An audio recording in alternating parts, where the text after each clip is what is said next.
I think I may have a little short the mark on dramatic because you stopped clapping before I got up here, but that's all right. Thank you so much. Appreciate that, Mark. Wow, it's been quite a day. And thank you for that introduction. I was just inside the hallway getting pigeonholed by somebody, but appreciate the introduction. Certainly want to thank the Ag Society Board for being our host here at this, and I appreciate the work that you have done in organizing this, pulling this off, especially today, to pull an event off like this, and such a success. And I want to thank all the presenters as well today. So let's give them a round of applause, if you don't mind.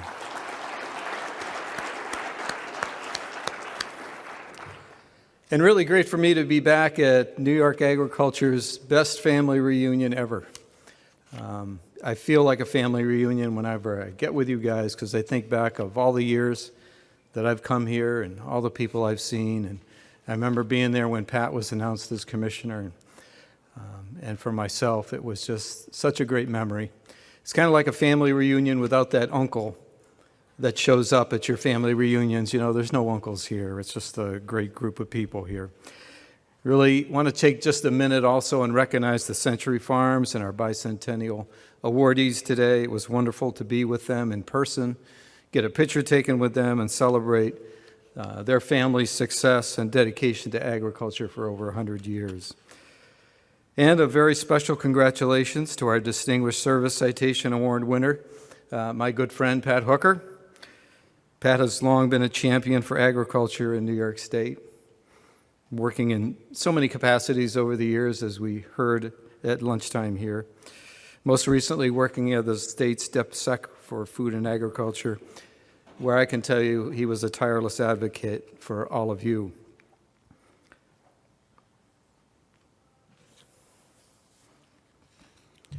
In large part, Pat's why I'm here today. I've known him nearly 30 years, first as a New York Farm Bureau member, then in his role as Commissioner of the Department of Ag, later at Empire State Development, working on ag investment opportunities for us across agriculture, and finally as Deputy Secretary.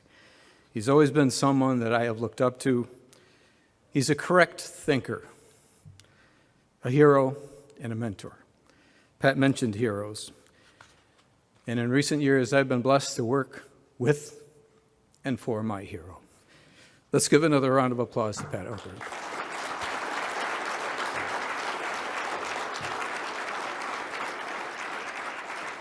And while you're clapping, all the awardees today that we've recognized, let's give them a round of applause.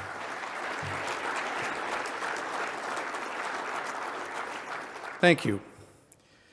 One question I often get from New York farmers is whether I speak to other commissioners, secretaries, and directors of ag from around the country. We do. We talk often, we collaborate quite often, usually through our work at the National Association of State Departments of Agriculture, or NASDA. Some of you are familiar with that acronym. And I can tell you New York State is very active in NASDA, and this group is one of the most looked-to organizations in Washington, D.C. when it comes to thinking about anything agricultural. Having said that, I get to see other state staff and operations, and I'm proud to tell you that you have one amazing core group of deputy commissioners and division directors working for you here in New York State. They're all nationally recognized people. They understand and they care about what you do, and they make themselves available to me 24/7 to work on our mission and to make my life, frankly, better every single day. And I am incredibly fortunate to be able to be surrounded by them. As a matter of fact, all our staff at the department are incredible. I'm proud of the work they do and their dedication to agriculture each and every day.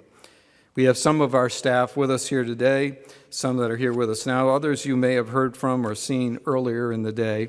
For those of you that are here this afternoon, please, I'm going to have you stand up. They're in the back of the room here. But Nicole LeBlond is Deputy Commissioner.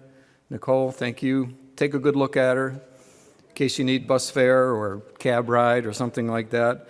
Mike Latham was here earlier today. His family actually was a family that received a Century Farm Award. Brian Steinmeller, you got to listen to and speak on the panel, climate panel this morning. Hannah Burkhead is here. Hannah is our Associate Director for Public Information. She's in the back there. Amy Lasnick, If you ever want to have a meeting with me, be nice to Amy, because she's my executive operations manager. Amy, if you can wave to everybody. Jessica Brooks is here manning our booth out in the trade show. She came in. Jessica, thank you so much. Susan Cincinello is here from Food Safety. Susan, there you go. And Steve Shermer here from Food Safety as well. Thank you both for your work and dedication. I also want to thank all of you for taking time to join us at the Ag Society Annual Forum and the State of Ag Address. While working through some continuing challenges here and concerns amidst this pandemic, but we've come a long way since last year when we had to do this forum virtually. I must say it's good to be back, even in these very different circumstances. This is a tradition I look forward to upholding every year. Today, we get to come together again to tackle some of our greatest challenges in agriculture, and there are many, including climate change, as has been our theme during all of today's discussions. You heard a lot about the state's role in combating climate change during earlier presentations today, particularly from Brian Steinmuller. I'll talk about that a little bit later. So we have no shortage of things to be concerned about or to worry about. We've been presented with numerous generational challenges and so many uncertainties today. It's pretty easy to feel under siege in agriculture, and I've heard the word crisis used repeatedly over the last few years. We've been facing tremendous uncertainty in our state when it comes to labor issues, and the wage board slated to meet a couple more times later this month. That Farm Labor's Fair Labor Practices Act was probably the most significant change to farm labor law in recent history. I'm encouraged that the wage board is taking some extra time to make their decision, as we believe this will help ensure a more comprehensive and thorough review of the data and the reports that were presented. We got some wonderful data from Farm Credit, wonderful review and report and analysis from Cornell University. I have to say, I'm reminded often of the Chinese characters that are used to form the word crisis. There's two characters. One character means dangerous. The second character means opportunity. So together, they see crisis as a dangerous opportunity. I believe the generational challenges that we face offer us generational opportunities as well. So I'm happy to be able to meet with you. I'm going to share a few concerns. I'm going to share a few more things on those opportunities that they might be, and also share a few things that I'm kind of excited about as we go forward. So we're here today not to look back, but to look forward towards the successes that we realized, like the Nourish New York program and our industry's continued efforts to ensure the resiliency and the stability of our food supply chain. I'm honored to share that I have recently taken on the daunting and also humbling position as NASDA president, which will help me address your concerns at the federal level. I'm dedicated to collaborating through NASDA to advocate for and implement the change that will have a lasting impact on our shared industries. The policies set forth by NASDA this year are going to help us deliver on the collective commitment to address the most imminent, the most pressing agricultural issues that we face today, while at the same time offering us the ability to strengthen our farms and our food supply for the future. We're working on expanding emergency food supply networks on a national level, emphasizing the importance of free interstate commerce, growing the hemp industry, and promoting agricultural workforce reform. This is in addition to NASDA's priority issues, which include trade, food safety, food systems, workforce development, infrastructure and capacity, and of course, that word again, climate resiliency.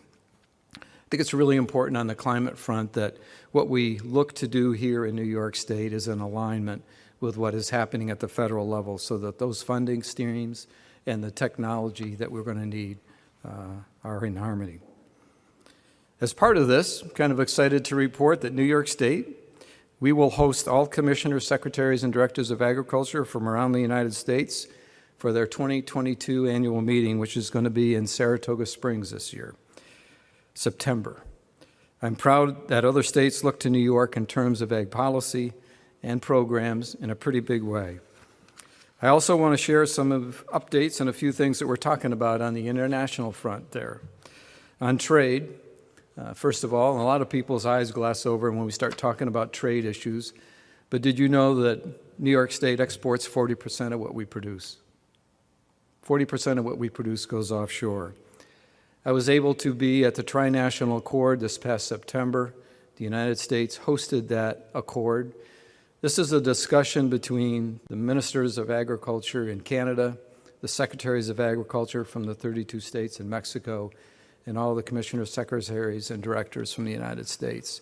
We come together and we discuss trade issues, irritants, phytosanitary concerns, etc.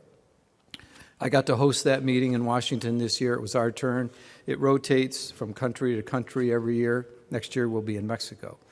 But clearly this was an important conversation to have this year with the USMCA just coming into force and with our concerns over dairy in Canada and our concerns over Mexico's thinking about genetics and pesticides. We need to come to terms and we need to understand that.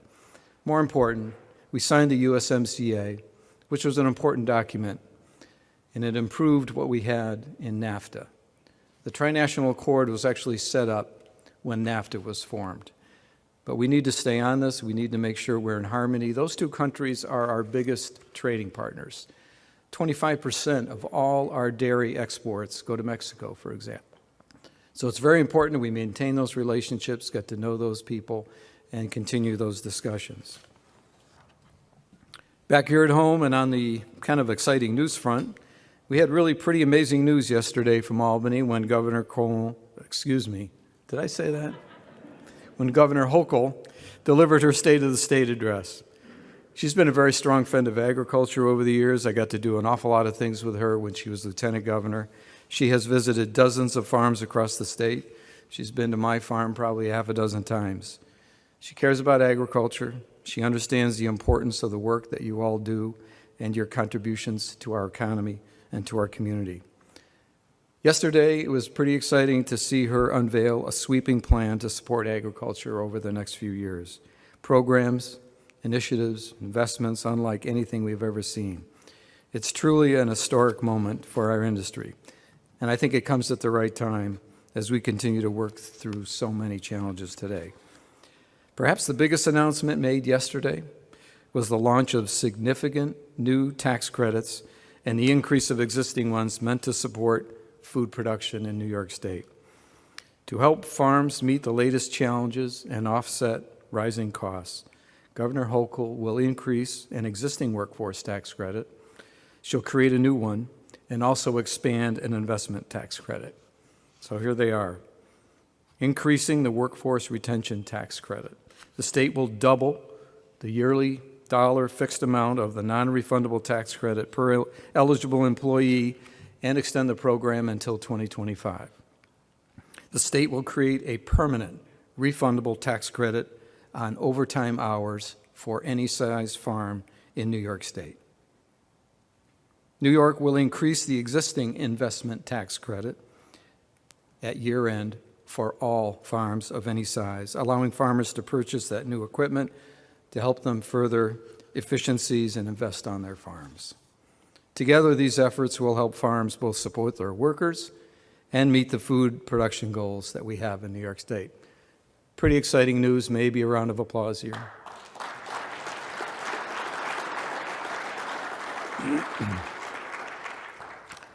I think another great boost to farmers and a success story in its own right in our state is the Farm to School program.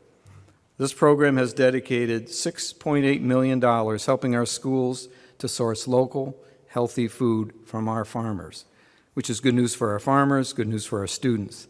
But we can and we will and we must do better. Our students in every school district should know about agriculture, and they should be eating fresh fruits and vegetables provided by their local farmer.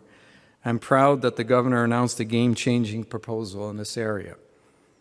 To better connect schools and farmers and support local production, the state will transfer the administration of the National School Lunch Program from the State Education Department to the Department of Agriculture and Markets.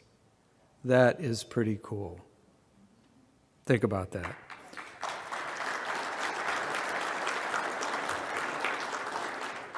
I think this is going to be a win for our farmers. I think it's going to be a win for our school children. We're going to work with the Department of Health to ensure that the nutrition standards are met.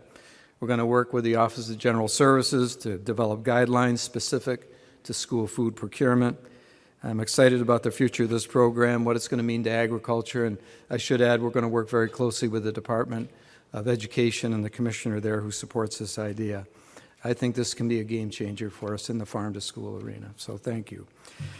As we think about so many of the impacts of COVID, we know that the food supply chain was disrupted. Both ends of the food supply chain were hurt the worst, and we know that this had far-reaching effects in other areas of the industry as well.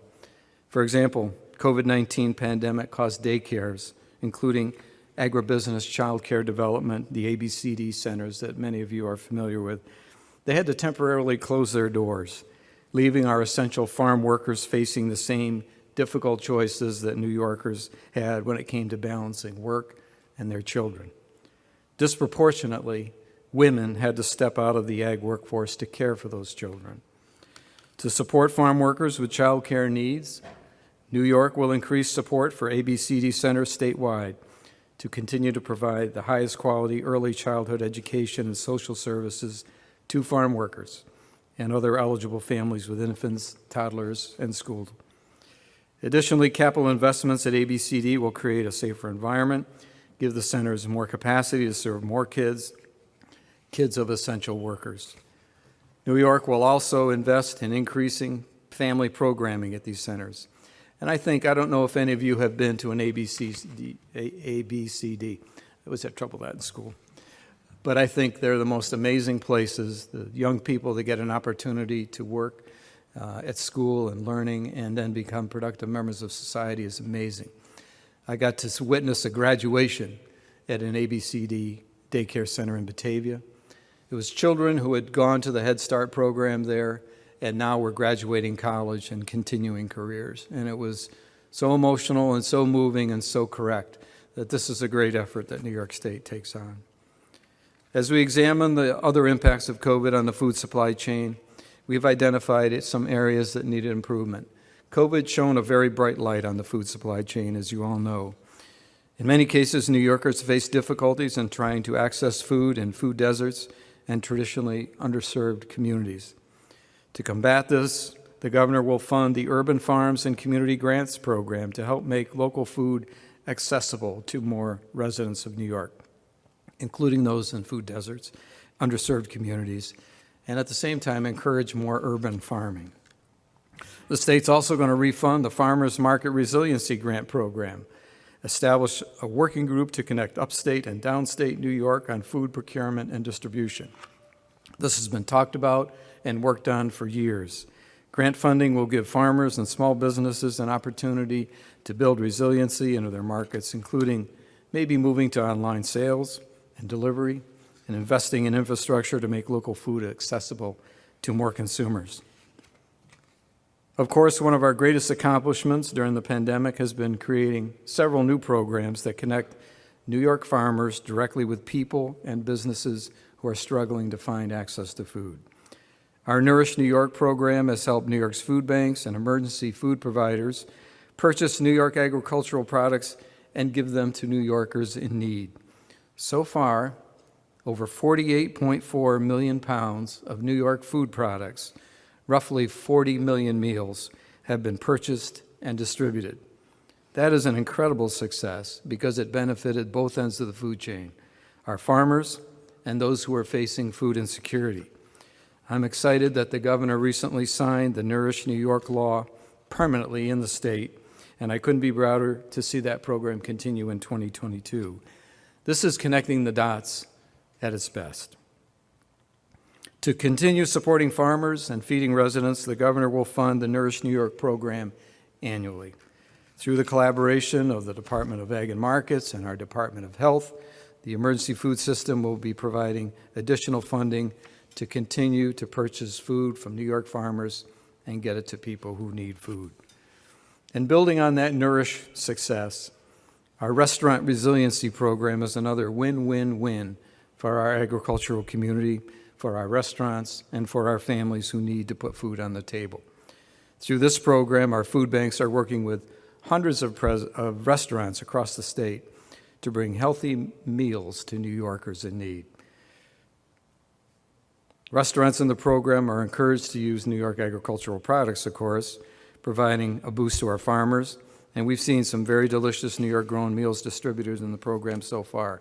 Over 700,000 meals thus far, and we just began the program last month. Both Nourish New York and the Restaurant Resiliency Program are rooted in our food supply chain here in New York State. Since the very beginning of the program and this pandemic, we have focused our energy and our attention on ensuring that our food supply chain can continue uninterrupted. This consumed us in those first few months of the pandemic, but we rose. We saw firsthand the importance of having local, fresh foods readily available, whether at our grocery stores or at our farmers markets, and we know that our best course of action is always to rely on the foods being grown and produced right here in this state. So now we're also turning our attention to streamlining our food supply chain so that we're ready for any challenging circumstances that come our way in the future. Along with our partners at Cornell and Empire State Development, we have convened a food supply working group to outline steps that we can take moving forward to strengthen the food supply chain's resiliency and self-reliance. This is great news for our farmers and for our ag community, and it's going to help us be stronger and healthier going forward. I would add that part of strengthening our food supply chain is supporting New York growers and food producers through our marketing programs. Programs like New York State Grown and Certified, programs like Taste New York. New York Grown and Certified now has more than 3,000 producers participating on over 750,000 acres. Grown and Certified farms have been a critical component to Nourish New York and our Farm to School program as well. We get more and more Grown and Certified products being added to school menus all across the state. For those of you who don't know, Grown and Certified, when you see that symbol on a package, you can see that symbol in our booth out here. It means three things. It means, number one, it's a New York farm. It means, number two, there's an environmental stewardship quality about that farm that we audit called our AIM program. And it means, number three, there's food safety, also audited program on that farm. So a consumer, whether they're retail, wholesale, mom, dad, the grocery store, they see that, they know it was grown by a New York farmer in an environmentally correct way with food safety practices. This is the only program of its kind in the United States. We recently showed off Grown and Certified and Taste New York at the New York Produce Show, the second largest produce show in the country, held at the Javits Center in New York City. And as always, it was a great day. Nonstop business opportunities for our produce industry, all the buyers from around the world, producers from around the world. Our pavilion featured associations and producer representatives like the New York Cider Association, the New York State Vegetable Growers Association, New York State Maple Producers Association, Long Island Farm Bureau, and others.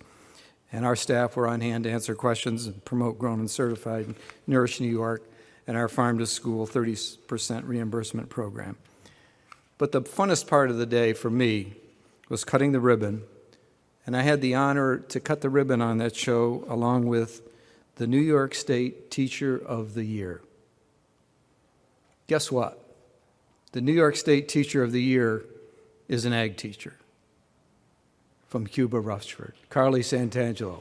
That's a round of applause. It was coming to the big city from Cuba, for sure. But what an exciting moment. Got to introduce her to all our producers and to Manhattan. The New York State Grown and Certified program will also play a huge role in the brand new New York State Regional Food Hub in the South Bronx. Ask Pat Hooker about the Regional Food Hub in the South Bronx. How many years, how many commissioners have worked on this? I had the honor of touring the progress on this new state-of-the-art facility last month when we held a topping-off ceremony with many of the partners, including Grow NYC, Empire State Development, the New York City EDC, and others, while the final beam of the 60,000 square foot, 40 million cold storage facility was put in place. The New York State Regional Food Hub is a joint state and city project that, when complete, will strengthen their local food economy, support New York farmers, and improve access to healthy and affordable foods for low-income communities like the South Bronx. If you haven't been to the South Bronx, 30,000 people per square mile. My county has 30,000 people in it. The South Bronx has 30,000 people per square mile, and they don't have an opportunity to purchase New York food there. There are no farm markets, there's no grocery stores, there's only bodegas, and it's no wonder why they have the highest rate of juvenile diabetes and childhood obesity in the United States. Add to that some of the worst air quality anywhere in the country. This is connecting the dots at its best. You're all familiar with the great efforts of Taste New York. Our Taste New York staff and our store operators who worked one-on-one with producers throughout the pandemic continue to help folks pivot their business models, adjust to consumer needs as we go along. Looking ahead, we're going to be working with the New York State Thruway. You probably noticed every other Thruway stop is closed. They're redoing all of them. We're going to add more Taste New York products at each rest area, convenience store, and gift shops as they're redeveloped. And we also look to build on the successes of 2021, the Taste New York's activations, which included a new pop-up Taste New York market at the New York State Fair. And that was staffed by Welcome Center operators from each region and showcased products from over 80 farmers, food and beverage producers across the state. Speaking of the State Fair, we're pretty thankful that after a year off, the great New York State Fair was able to take place last summer. It was great to be back together at the historic fairgrounds and to safely have some fun, have some food, and have some festivities that I know, all missed in 2020. I'm also pretty excited that the governor has asked us to find opportunities to grow and revitalize all our fairs across the state. We're working with county fairs this year to increase their marketing and promotion opportunities. We're also focusing on helping all fairs, including the State Fair, get back to their agricultural roots. We want to improve youth and ag programming initiatives at fairs across the state and really show visitors and fair growers all the best that New York State agriculture has to offer. When we have the State Fair in a normal year, we have about 1.3 million people come.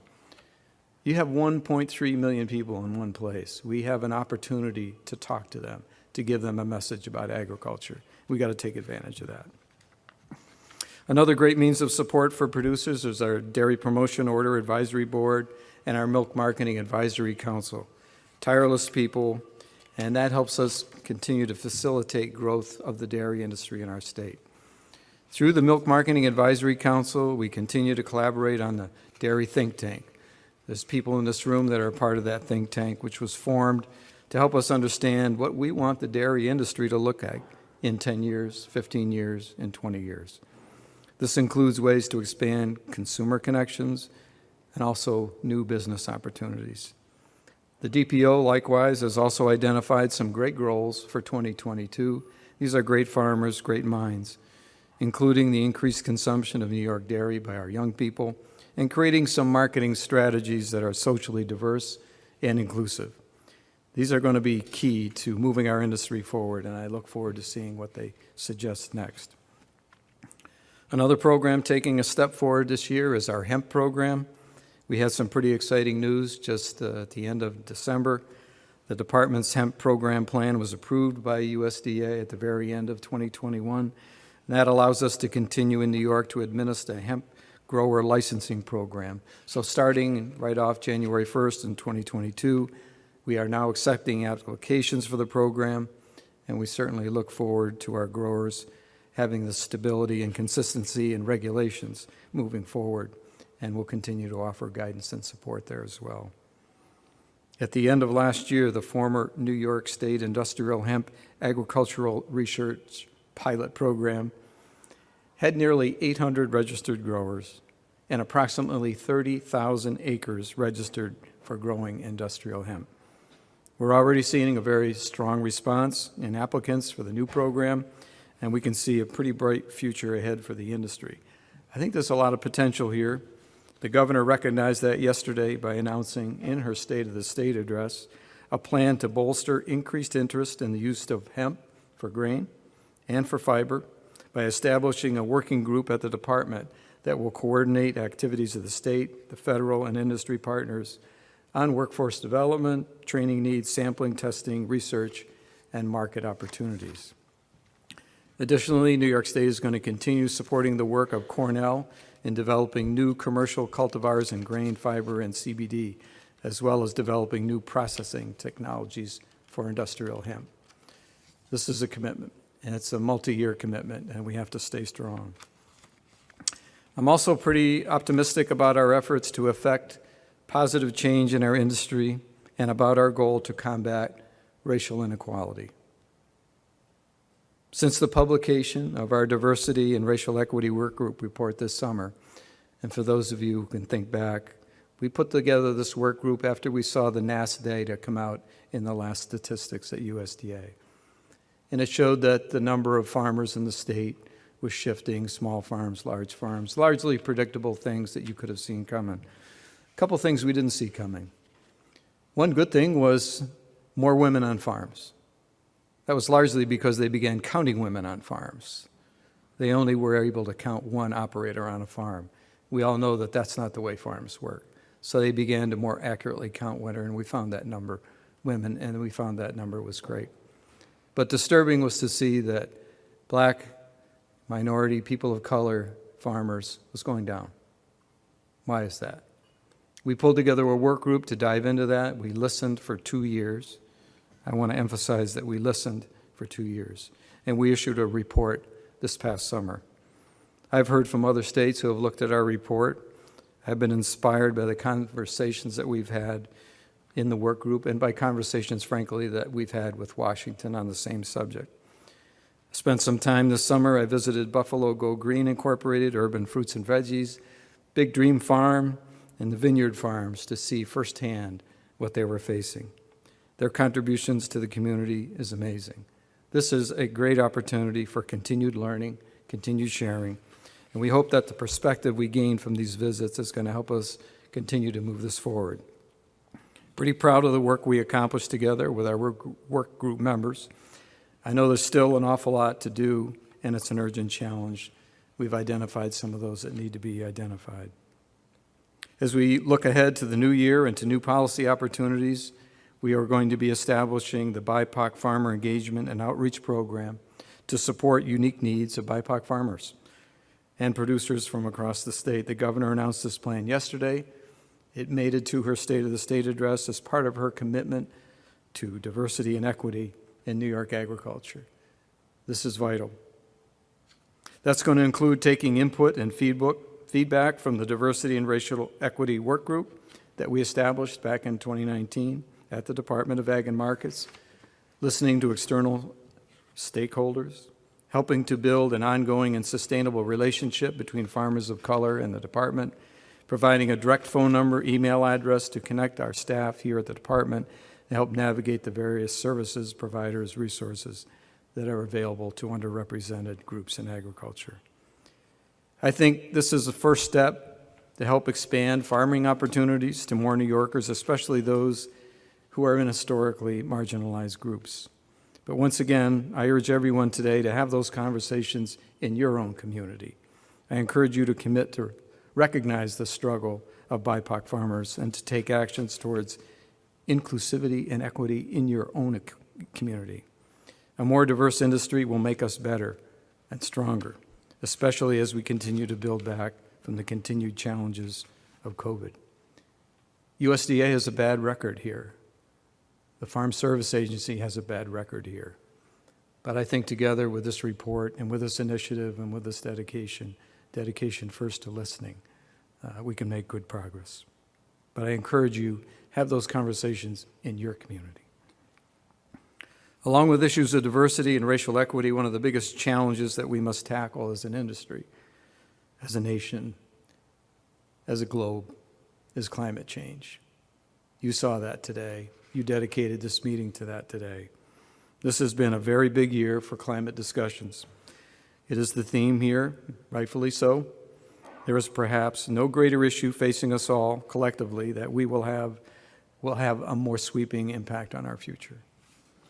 I'm proud to say that we as a state are really not resting in this regard. We're taking action, and we're doing something about mitigating the effects of climate change. As farmers, We're used to dealing with the weather, but nothing like what we have faced in recent memory. Several years ago, we all dealt with one of the worst droughts the state has ever faced. I was all over the state looking at potatoes the size of marbles and 5-year-old trees that were dead. And then the following year, we had the wettest year on record. On my own farm, I have seen 4 100-year events and a 500-year event just in the last 25 years. As part of the nation-leading Climate Leadership and Community Protection Act, I get to chair the Agriculture and Forestry Advisory Panel, and I get to be a member of the New York State Climate Action Council.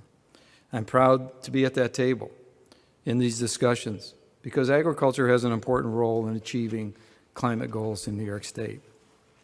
You've got members here that are on that Ag and Forest Advisory Panel, John Noble, Suzanne Hunt. You saw them on this panel up here. Brian is my right arm on that group. So you have input there. That Ag and Forestry Advisory Work Panel convened 10 times. We worked very hard. We spent a lot of hours at each meeting from August through March of 2021.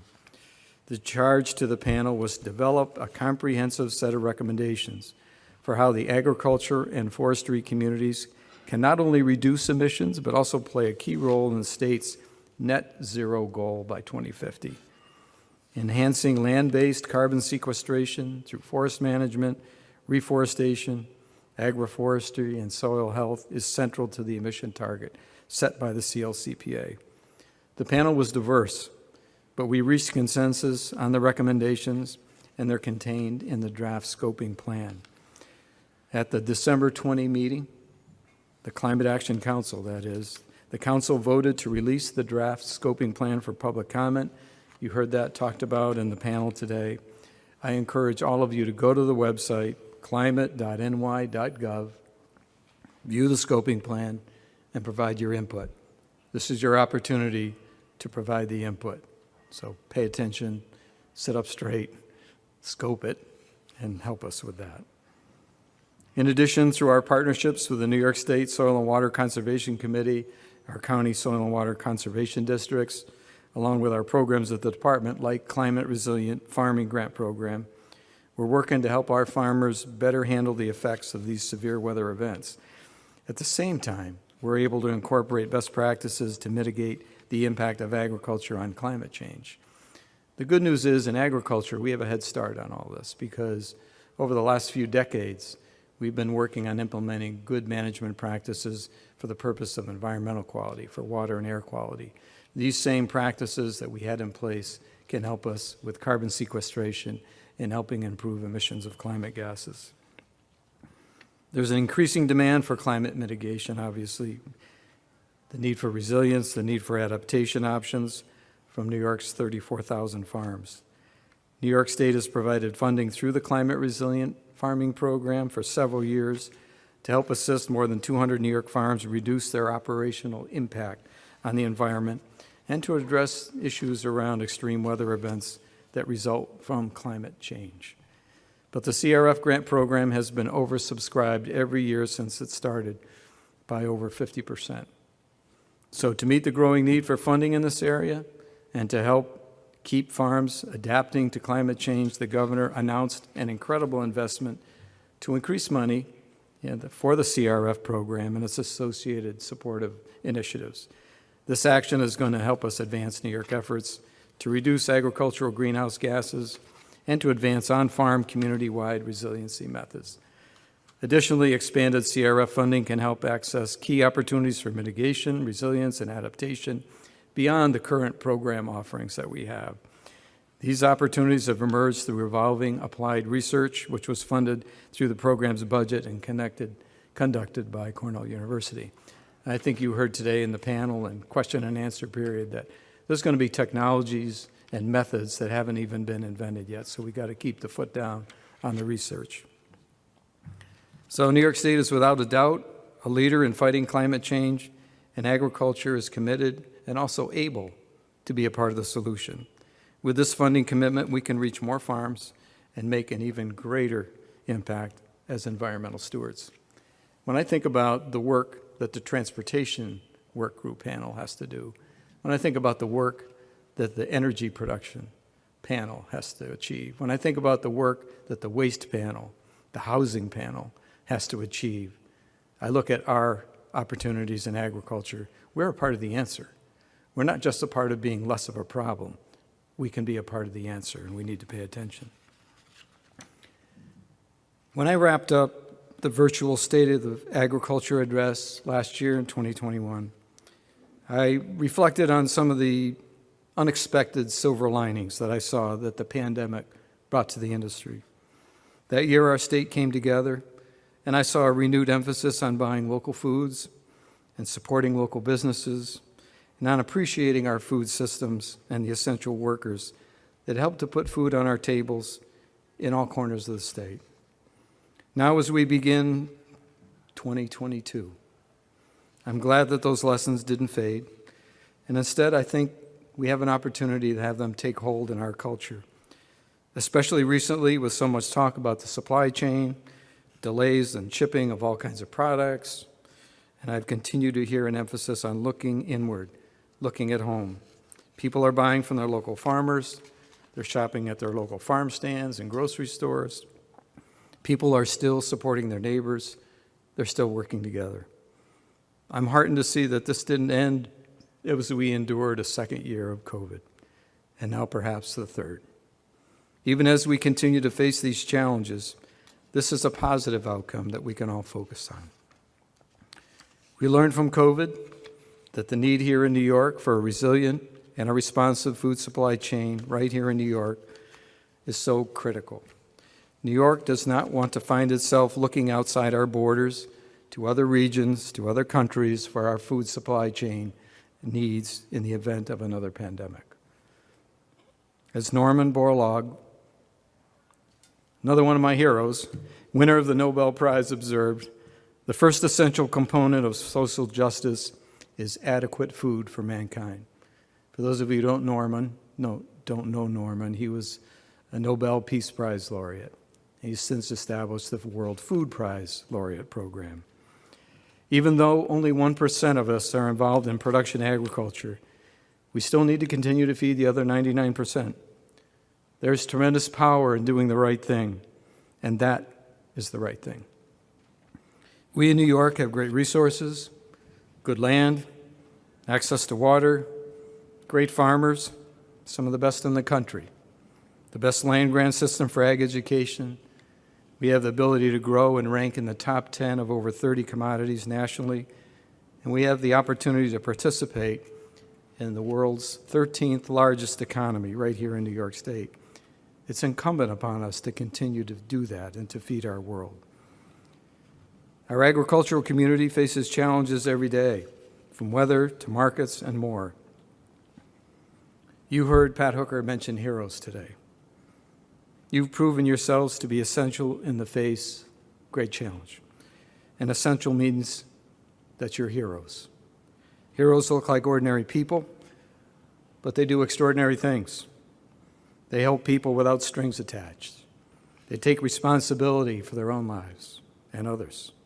And we need them now more than ever. We must continue our work because this generation, this next generation needs heroes now more than ever. We in this room are uniquely positioned to come together. We can affect positive change at a scale that only a few people can imagine.